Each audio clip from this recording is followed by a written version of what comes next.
बच्चों, ये वीडियो है जेई मेट्स के तीसरे टेस्ट के एनालिसिस का। जैसा कि आप जानते हो कि हम एनालिसिस प्रोवाइड करते हैं आपको, ताकि बच्चों को ये आइडिया रहे कितने क्वेश्चन ईजी हैं, कितने मॉडरेट हैं, कितने टफ हैं, ताकि वो एक कंपैरिजन कर पाएं कि उन्होंने कितनी एफिशिएंसी के साथ पेपर अटेम्प्ट किया है। ऑलरेडी 2 टेस्ट हो चुके हैं, ये तीसरा टेस्ट है जेई मेट्स सीरीज का। होप कि आपकी वैल्यू एडिशन हुआ होगा आपकी प्रिपरेशन में। आज के वीडियो का फ्लो ये रहेगा कि मैं फिजिकल इनऑर्गेनिक वाला पार्ट कवर करूंगा, जिसमें कौन सा इजी है, कौन सा मॉडरेट है, कौन सा टफ है। उसके बाद ऑर्गेनिक में एनएस सर आएंगे। Thereafter MT sir will take mathematics. And में आएंगे एबीजे सर, और वो फिजिक्स के एनालिसिस के साथ साथ आपको बताएंगे कि what is the expected cut off for 99 percentile, 97 percentile and 99.9 percentile in this particular test paper, ताकि आप समझ सकें कि आप कहां स्टैंड करते हैं और आपकी परफॉर्मेंस क्या है, इंप्रूवमेंट कैसा है, इंप्रूवमेंट है या नहीं है, अकॉर्डिंगली यू कैन एनालाइज। अच्छा, एक बात और, अब इन टेस्टों में सिलेबस बढ़ गया है। जैसे इसमें लगभग जेई का 60% से ज़्यादा सिलेबस है, लगभग 60% के आसपास। तो ऐसे में थोड़े बहुत नंबर अगर घटते भी हैं तो इट इज़ नेचुरल। ऑफकोर्स 2 या 3 चैप्टर का अगर कोई टेस्ट होगा तो उसमें नंबर ज़्यादा आते हैं, और यदि 8, 10, 12 अगर मान लो चैप्टर्स हैं तो फिर मार्क्स थोड़े से घटते हैं, बट उससे घबराने की ज़रूरत नहीं है। जहाँ जहाँ गलती हो, जहाँ जहाँ आपने अच्छा करना था और नहीं कर पाए किसी पर्टिकुलर क्वेश्चन में, उसमें इंप्रूवमेंट का स्कोप हमेशा रहेगा, तो वो आप एनालिसिस जरूर करते रहिएगा। चलिए, जेई मेट्स 3 का ये क्वेश्चन है, ये एक मॉडरेट लेवल का क्वेश्चन है मोल कॉन्सेप्ट में, जिसमें 2 रिएक्शंस इन्वॉल्व हैं। तो इसमें लिमिटिंग रिएजेंट का कॉन्सेप्ट आपको अप्लाई करना है, और जहां लिमिटिंग रिएजेंट आता है कई बार बच्चों को थोड़ी दिक्कत होती है। वैसे तो ये क्वेश्चन मुश्किल नहीं है, बट चूंकि 2 रिएक्शन इन्वॉल्व हैं और लिमिटिंग रिएजेंट का कॉन्सेप्ट है, तो इसको मॉडरेट की कैटेगरी में रखेंगे। अनदर क्वेश्चन, ये एक आसान सवाल है। सॉलिड्स इन्वॉल्व हैं, केमिकल इक्विलिब्रियम की बात कर रहे हैं। रिएक्शन कोएफिशिएंट या इक्विलिब्रियम कांस्टेंट का सॉलिड पर सॉलिड से कोई प्रभाव नहीं पड़ता। देखो, ये एक क्वेश्चन है जिसके अंदर आयनिक है और इसमें मिक्स किया है HCl को किसी बेस के अंदर, तो रिएक्शन करवानी पड़ेगी, फिर देखना पड़ेगा कि सॉल्ट बना है या क्या बना है, या बफर है या क्या चीज है। इसलिए इस क्वेश्चन को हम मॉडरेट कैटेगरी में रखेंगे। आयनिक में तो वैसे ही बच्चे थोड़ा सा घबराते हैं, बट ऐसा नहीं है। एक बार उस घबराहट से आगे बढ़ेंगे तो you will find ionic is just another chapter like anyone else. Another question, ये एक स्पेक्ट्रम है एटॉमिक हाइड्रोजन का, इसे मॉडरेट क्वेश्चन कहेंगे। आपको अगर बहुत क्लियरली पता है कि कैसे स्पेक्ट्रल लाइंस कैलकुलेट करते हैं, कितनी विजिबल में, कितनी आईआर में और कितनी यूवी में आएंगी, तो ही ये क्वेश्चन आप सॉल्व कर पाएंगे। Good question, common in physics as well as in chemistry. देखो बच्चों, ये सवाल जो है ये एक इजी क्वेश्चन है। पीरियोडिक टेबल में जो ट्रेंड्स होते हैं लेफ्ट से राइट या टॉप टू बॉटम, अगर ये बात पता होगी तो बड़ी आसानी से क्वेश्चन कर सकते हो, इजी क्वेश्चन में काउंट होगा। क्वेश्चन में हाँ, ये केमिकल बॉन्डिंग के अंदर स्ट्रक्चर पता होनी चाहिए कि मार्शल्स एसिड कौन है, कैरोज एसिड कौन है, और इनकी स्ट्रक्चर क्या है, तभी आप ये बता पाएंगे कि पाई बॉन्ड्स कितने हैं।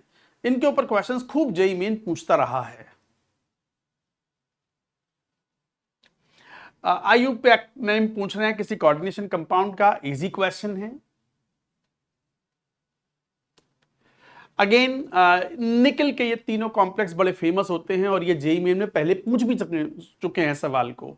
फिर भी हम ये ऐसा क्वेश्चन पूछते हैं क्योंकि इतना इंपॉर्टेंट है कि ये एक नहीं 5-5, 8-8 बार भी अगर आ जाए पिछले 5-7 सालों में, पेपर ही इतने ज्यादा होते हैं तो कोई बड़ी बात नहीं होगी। A very very important question, but easy question. हाँ, वी शेप्ड कौन सा होगा? केमिकल बॉन्डिंग के अंदर शेप हाइब्रिडाइजेशन पे डिपेंड करता है, तो you should know the Lewis dot structure and thereafter you can find out. Again it is an easy question.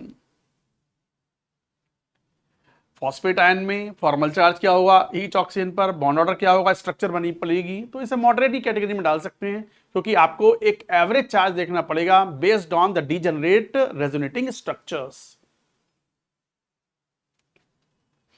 हाँ, ये क्वालिटेटिव एनालिसिस का सवाल है। क्वालिटेटिव एनालिसिस में बच्चों को कलर्स याद करने में थोड़ी प्रॉब्लम होती है, बट वो प्रॉब्लम जब दूर होगी जब बार बार आप इन चीजों को याद करेंगे। हाँ, लेकिन ये सारे कंपाउंड मोस्ट इंपॉर्टेंट कैटेगरी में आते हैं। अगर आप यूं कहें ना कि भाई लैब मैनुअल जो आपका 11th-12th में जब आप प्रिपरेशन करते हो अपने बोर्ड के एग्जाम्स के लिए, तो वहाँ प्रैक्टिकल्स के लिए जो आप लैब मैनुअल पढ़ते हो एनसीईआरटी वाला या कोई प्राइवेट बुक वाला, उसके अंदर ये सारे कलर दिए हुए हैं। These are the most important compounds in qualitative analysis. तो इसलिए क्वेश्चन बड़ा इंपॉर्टेंट भी है, और चूंकि इसमें याद रखना होता है, मैं इसे मॉडरेट की कैटेगरी में रखूंगा। हाँ, ये क्वेश्चन अगेन पी ब्लॉक की प्रॉपर्टीज को रिप्रेजेंट कर रहा है। अगर आपने थ्योरी अच्छे से पढ़ी होगी तो you will be able to solve it moderate. हाँ, आई टू डिजॉल्व अप्रिशिएबली, हाँ ये क्वेश्चन क्वालिटेटिव एनालिसिस में भी हम पढ़ते हैं, इजी क्वेश्चन में काउंट होगा।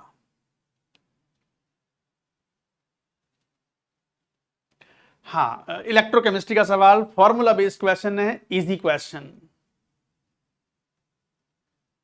हाँ, ये क्वेश्चन बढ़िया है, इलेक्ट्रोकेमिस्ट्री का ही सवाल है, और इस क्वेश्चन के अंदर AU प्लस AU का और AU3 प्लस AU से हमें ये वाला डेटा चाहिए होगा, AU plus converting to AU3 plus, then only you will be able to find out the cell potential, तभी आप इक्विलिब्रियम कांस्टेंट की वैल्यू फाइंड आउट कर पाओगे। तो ये एक अच्छा सवाल है, मैं इसे टफ की कैटेगरी में रखूंगा। फ्यूल सेल्स के बारे में इजी क्वेश्चन है, एनसीईआरटी भी पढ़ेंगे तो बड़ी लैंग्वेज से क्लियरली आसान सवाल है एकदम।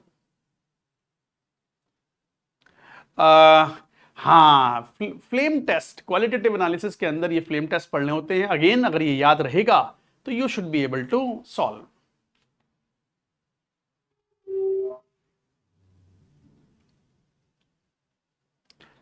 इजी क्वेश्चन है, पोटेशियम फेरोसाइनाइड का फॉर्मूला पता होना चाहिए। वंस यू नो इट तो अकॉर्डिंगली आप फाइंड आउट कर सकते हो कि भाई स्ट्रॉन्ग फील्ड लिगेंड है तो फिर पेयरिंग करवाएगा तो कितने इलेक्ट्रॉन्स होंगे T2G में, कितने होंगे EG में।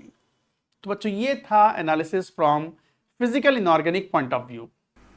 अब ऑर्गेनिक केमिस्ट्री के क्वेश्चंस की एनालिसिस भी कर लेते हैं। क्वेश्चन नंबर 9th नॉमेनक्लेचर का क्वेश्चन है। इसमें नंबरिंग करने में थोड़ी प्रॉब्लम हो रही है, बट चारों ऑप्शंस को देखोगे तो वो प्रॉब्लम दूर हो जाती है। इसे मैंने मॉडरेट लेवल के अंदर रखा है। Question number 2, question number 12। Question number 12 में स्टेबिलिटी का क्वेश्चन पूछा गया है, मोस्ट स्टेबल कैटायन पूछा गया है। रेजोनेंस का कॉन्सेप्ट लगाते ही आंसर आ जाएगा, इसलिए इसे इजी कैटेगरी में रखा गया है। क्वेश्चन नंबर 13 में कायरल कंपाउंड पूछा है। क्यूमोलिन का जो कॉन्सेप्ट है ऑप्टिकल एक्टिविटी के लिए, वो यूज करते ही ये आसानी से क्वेश्चन हो जाता है, इसलिए इसे इजी कैटेगरी का क्वेश्चन ही रखा गया है। Next,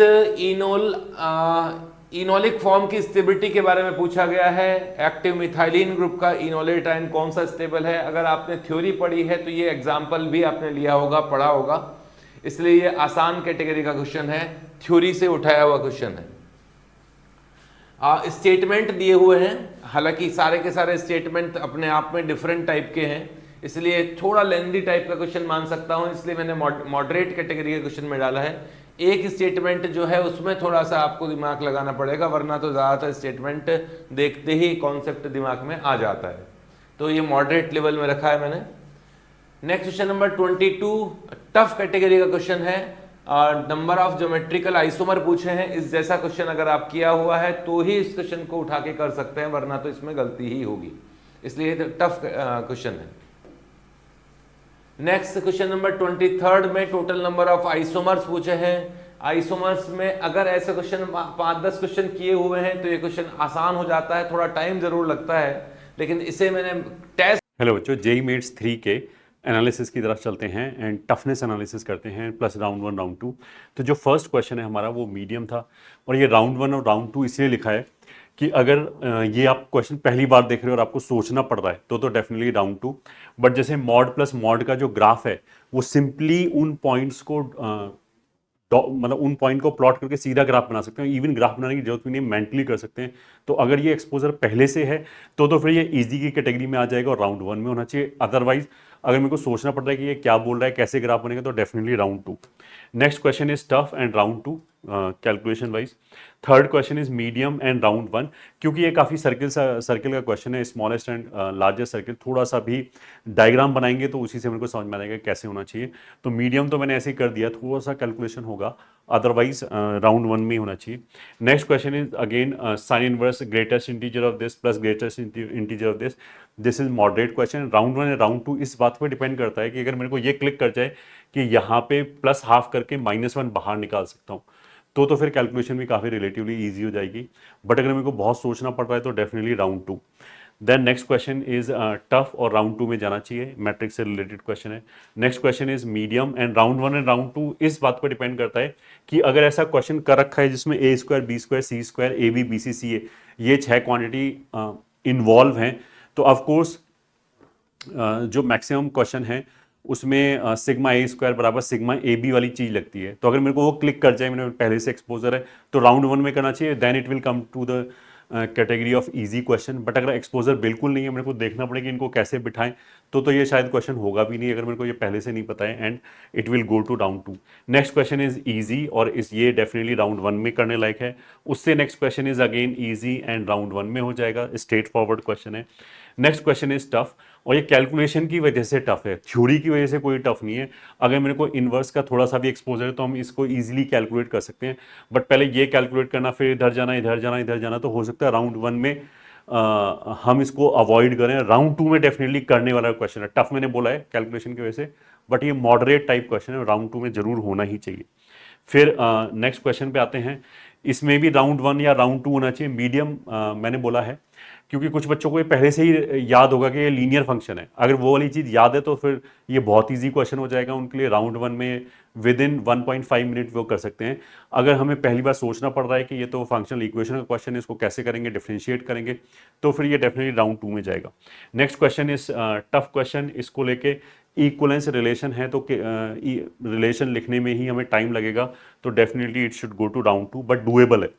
next question is medium, अगर ग्राफ का थोड़ा सा भी हमें आइडिया है तो ये बहुत ईजी क्वेश्चन हो जाएगा, राउंड वन में हो जाएगा। ग्राफ बना के हम इसको तुरंत एनालिसिस कर सकते हैं, अदरवाइज अगर एनालिसिस भी करना पड़े मॉड हटा के, तो भी ये आई वुड से कि 4-5 मिनट के अंदर होने वाला क्वेश्चन अगर हम एनालिसिस भी कर रहे हैं, तो राउंड वन में वी शुड टेक इट।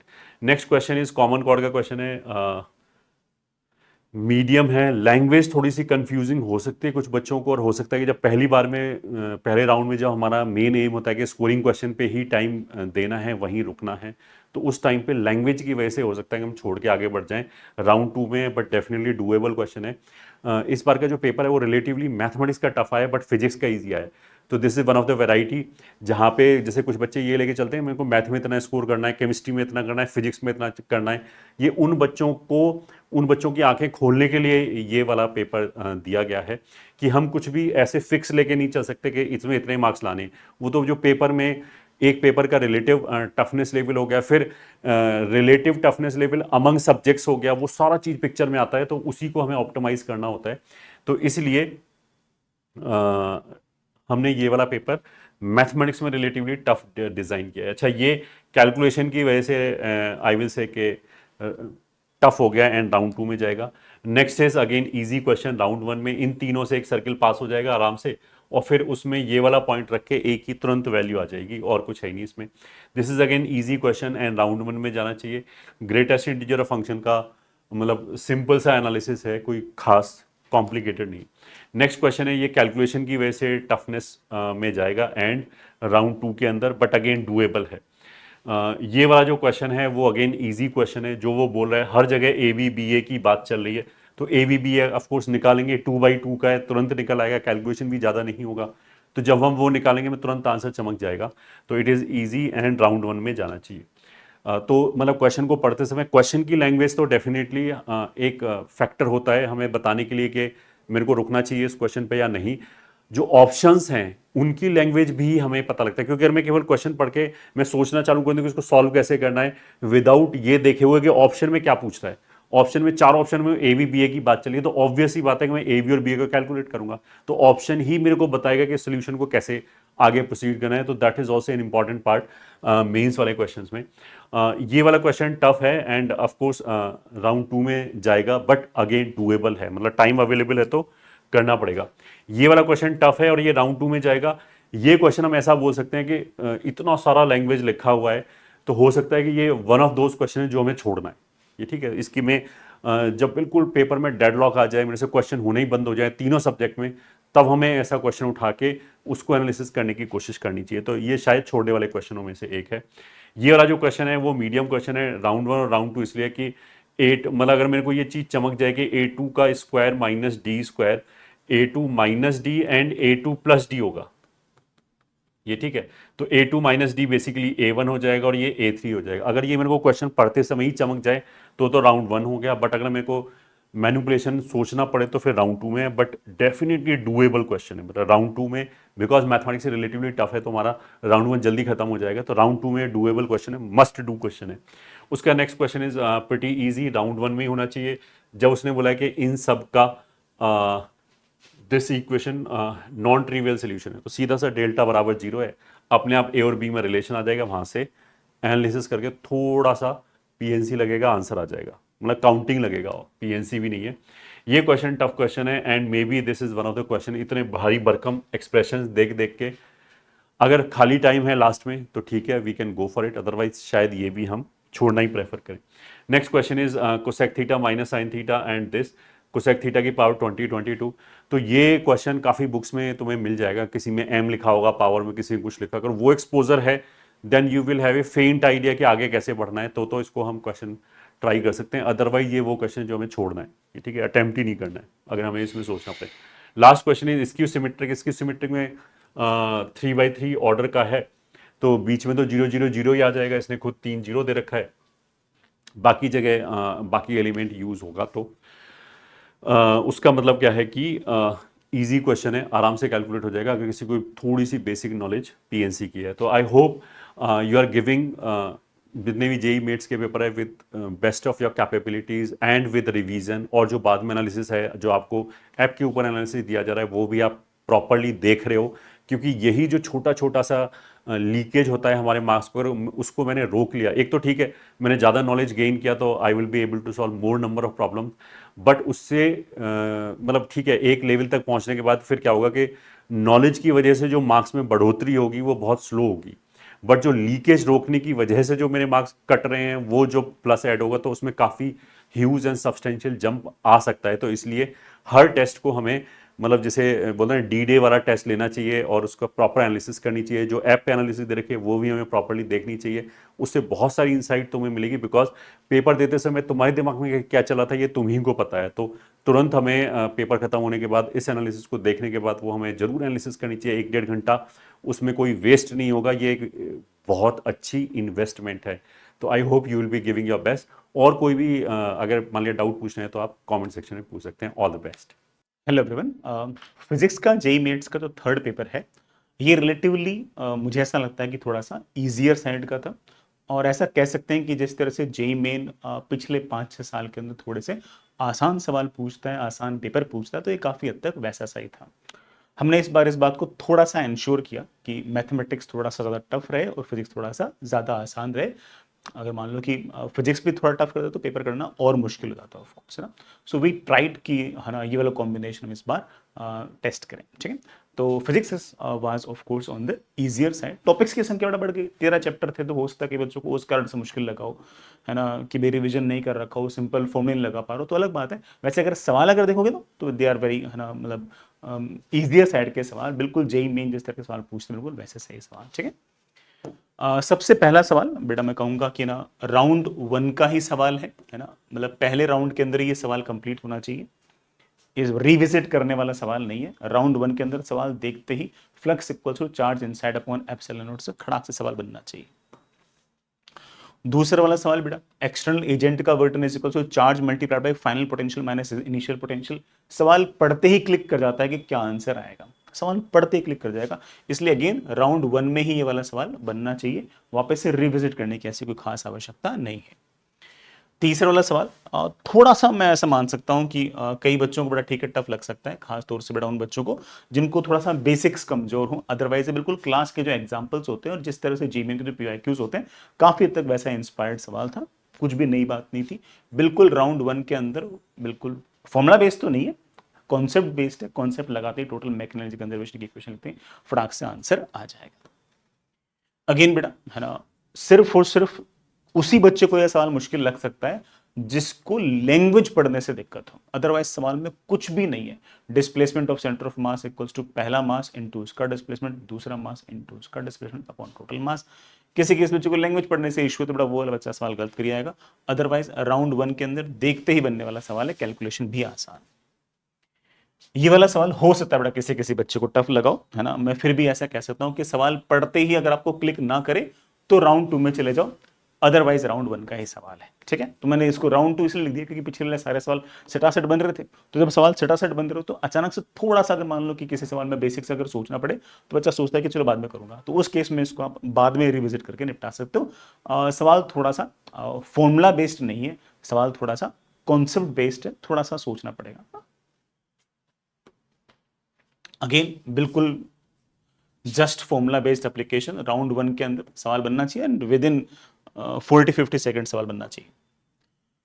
सवाल बेटा अगेन अच्छा है, लेकिन ऑप्शंस थोड़े से बेटर बना रखे हैं, इसलिए हो सकता है कि किसी किसी बच्चे से गलती हो गई हो, और कोई कोई बच्चा बड़ा ठीक है, हो सकता है कि ना डायपोल के कारण इलेक्ट्रिक फील्ड का जो फॉर्मूला है एक्सिस पर 2kp/r³ की जगह 2kp/r² लगा दे, तो वो वाला बच्चा ही फंसेगा। बट बाकी तो ऐसा कोई खास फंसने वाला काम इसके अंदर है नहीं। राउंड 1 का क्वेश्चन है, राउंड 1 के अंदर किसी बच्चे ने अगर मान लो गलत किया है तो इसका मतलब उसे फॉर्मूले लिख लिख कर याद करने चाहिए। मैं आज ही बोलता हूँ, अगर किसी ने अगर kp/r² लगाया ना तो उसको फॉर्मूले सारे सारे वापस से लिख के याद करने, ठीक है।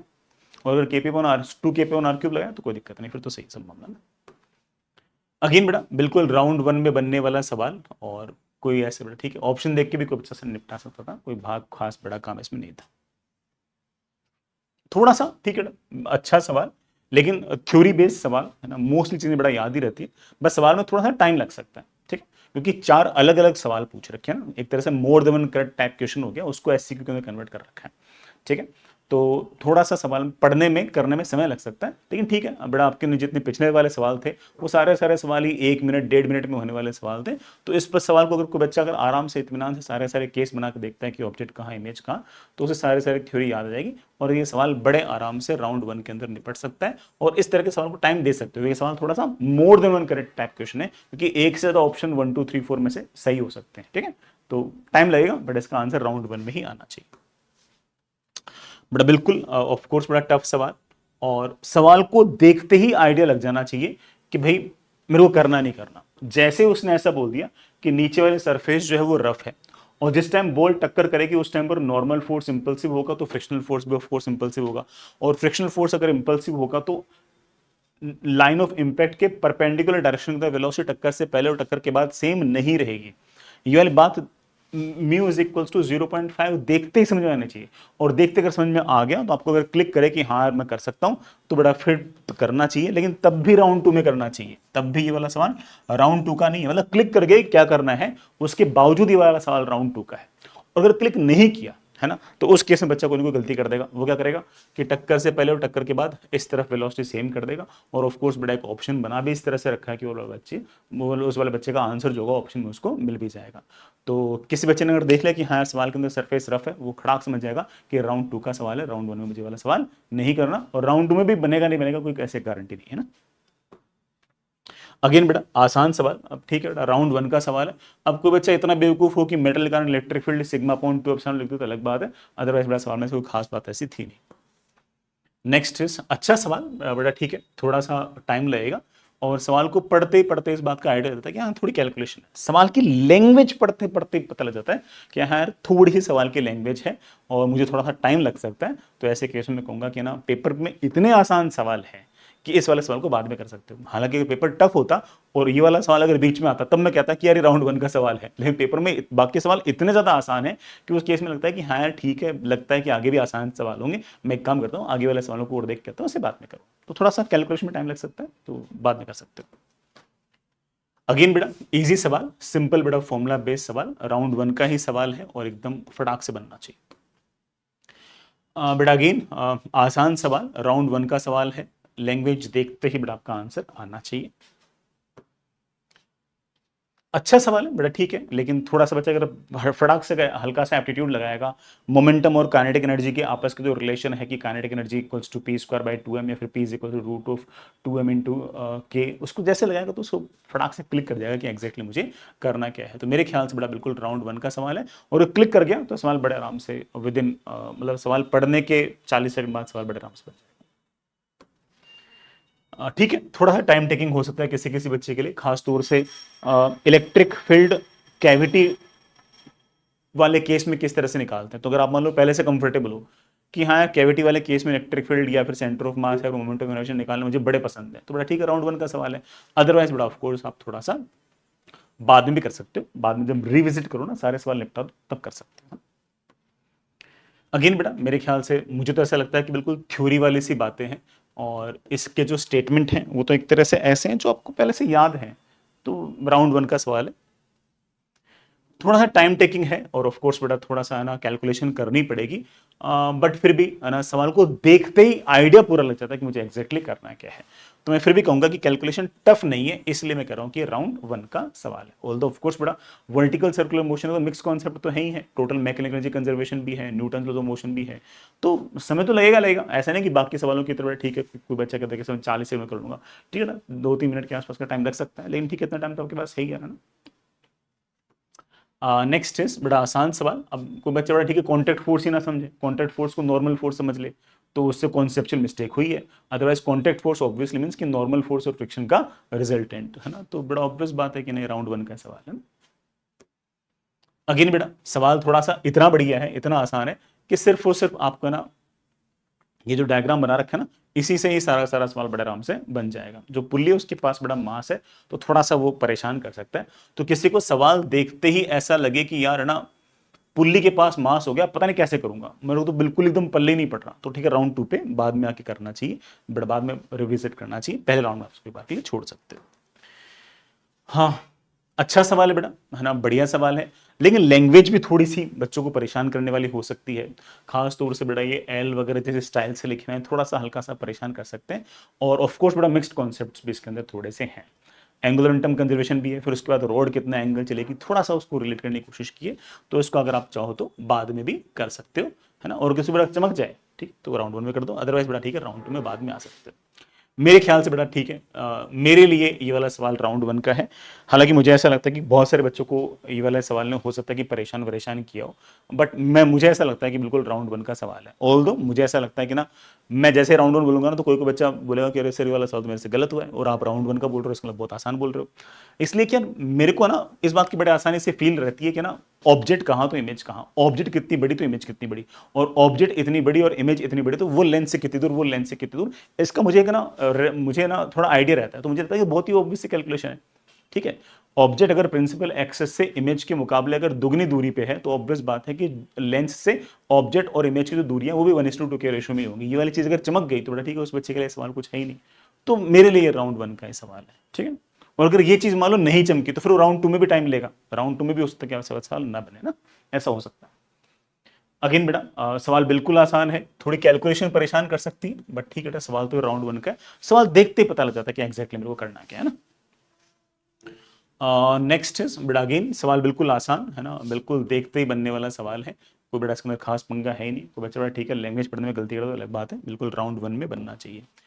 Last but not the least बेटा सवाल थोड़ा सा टफर साइड का है, मैं बेटा इसे राउंड 2 का क्वेश्चन मानूंगा, और इसके अंदर भी ना किसी बच्चे को ये भी पता होना चाहिए कि हाँ भाई अगर मान लो रॉड ऐसे है, ठीक है, और इस एक्सिस के अबाउट अगर मोमेंट ऑफ इनर्शिया पूछ रखी है, एम मास की एल लेंथ की रोड है, तो इस एक्सिस के अबाउट जो इसका मोमेंट ऑफ इनर्शिया आएगा वो ml²/3 नहीं आएगा, बल्कि ml²/3 sin square of theta आएगा। तो ये रिजल्ट याद होगा तभी जाके पेन चलेगा, वरना पेन नहीं चलेगा, ठीक है। तो मतलब बिल्कुल फिर बेसिक से करने लग जाओगे तो और टाइम लग जाएगा, ठीक है। तो राउंड 2 का सवाल है, और राउंड 2 में ये सवाल तब बनेगा जब बेटा ये वाला फॉर्मूला आपको पहले से याद हो या आपको पता हो। नहीं पता तो ठीक है फिर तो छोड़ना ही था ना, फिर तो करना ही नहीं था।